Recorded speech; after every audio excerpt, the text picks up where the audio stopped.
Germany's Nico Rosberg today celebrated his first Formula One World Championship after finishing runner-up in a tense Abu Dhabi Grand Prix, won by Mercedes teammate Lewis Hamilton amid accusations of dirty tricks.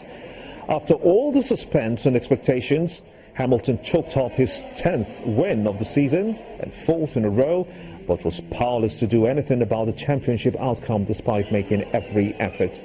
His attempt to push Rosberg into the clutches of those behind him by deliberately slowing the pace of the closing lap to the corner of team bosses produced a nail-biting finish with the top four separated by just 1.6 seconds.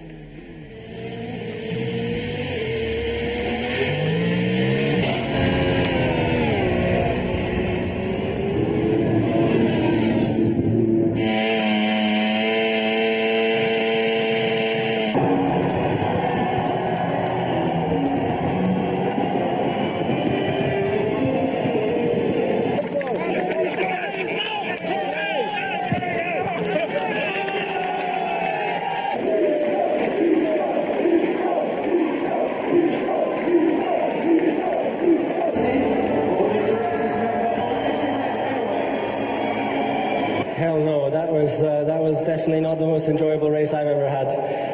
With Max in the beginning, and then with those guys coming up in the end, really not very enjoyable those last laps. So very, very glad it's over and unbelievably ecstatic. And I want to, how do you call when you give the win to my wife, to you, Nuppi? Amazing. Thank you so much for all the support, and to our daughter, Alaya. It's just unreal. Don't you cry on us, Nico. I'll thank everybody else afterwards, but unreal. A brilliant win for Rosberg. In the English Premier League, Arsenal have ended a run of 3 successive draws as Alexis Sanchez scored twice and Theo Walcott once to secure a 3-1 victory over Bournemouth. The results means that Arsenal, who are unbeaten in 19 games, stay 3 points off leaders Chelsea. At Old Trafford, Jose Mourinho was sent to the stands as Manchester United were again frustrated at home with a 1-1 draw against West Ham. Southampton beat Everton by a lone goal, while Stoke City also defeated Watford by the same scoreline. In the meantime, still in the English Premier League, leaders Chelsea plan to enter contract talks with Super Eagles striker Victor Moses in the coming weeks after it emerged that he has become a transfer target for Barcelona. Moses' performances in a new wing-back role have been key to Chelsea's stunning turnaround in form since switching to a 3-4-3 formation, sparking a 7-game winning run in the EPL. He scored the winning goal in Saturday's 2-1 victory over title rivals Tottenham, having previously found the net in wins against Burnley and champions Leicester City. And FIFA President Gianni Infantino admits that it is unclear when and where the Confederation Cup would be held after it is hosted in Russia in 2017. Infantino says that there were still many questions that needed to be addressed ahead of next edition set for 2021. I think you are wrong. You know all the definition of football. We will have to look at the Confederations Cup in any case for that period, because shall we play it in June? Shall we play it in November? Shall we think about the format? We are putting everything on the table. We are studying everything. No decisions have been taken on any topic in this respect.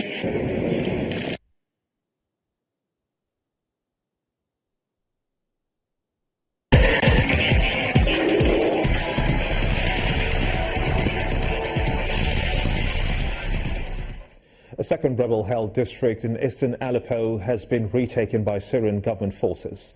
The recapture of Jabal Badro, as confirmed by military authorities, follows the earlier capture of neighboring Hanano district hours earlier and confirmed by rebel sources. While hundreds of civilians have been fleeing into the government-controlled areas of Aleppo as troops advance into the east of the city. It's the 13th day of the Syrian army's offensive to retake eastern Aleppo, home to some 275,000 people. The UK-based Syrian Observatory for Human Rights says that the assault has killed 219 civilians, including 27 children.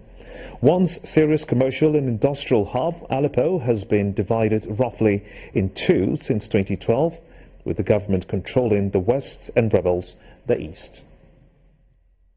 An unidentified gunman has killed one man and injured 9 others in a shooting in New Orleans, historic French Quarter. According to police, the victims were 8 men and 2 women aged 20 and 37.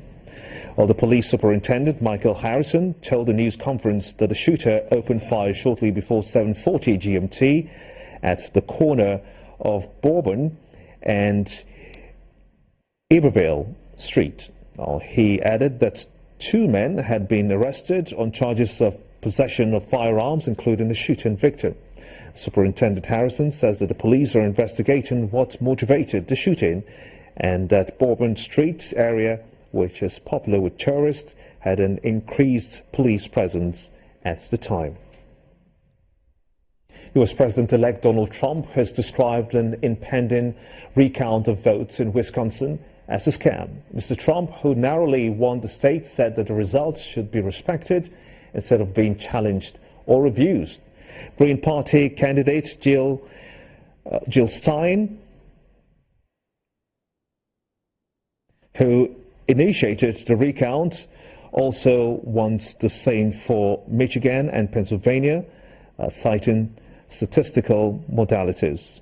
Democratic candidate Hillary Clinton's campaign was confirmed that it will participate in the Wisconsin's recount, and results would need to be overturned in all 3 states to alter the outcome of the 8th November presidential election.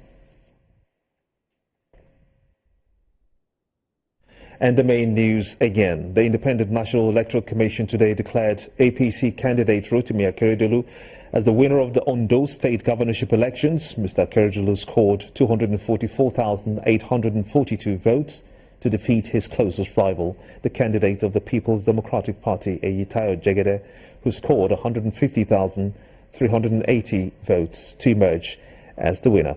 Also today, the Ondo State Governor-elect Akeredolu attributes his victory to the will of the people. Mr. Akeredolu pledged to prioritize grassroots development in the rural areas. And Syrian government forces today recaptured the 2nd rebel-held districts of Jabal Badro in eastern Aleppo.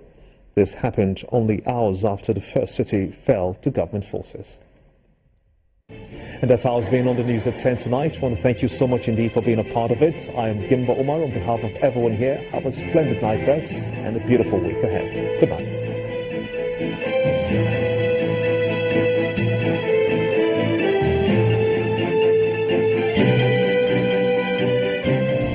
This is Channels Television, celebrating 21 years of professional broadcasting.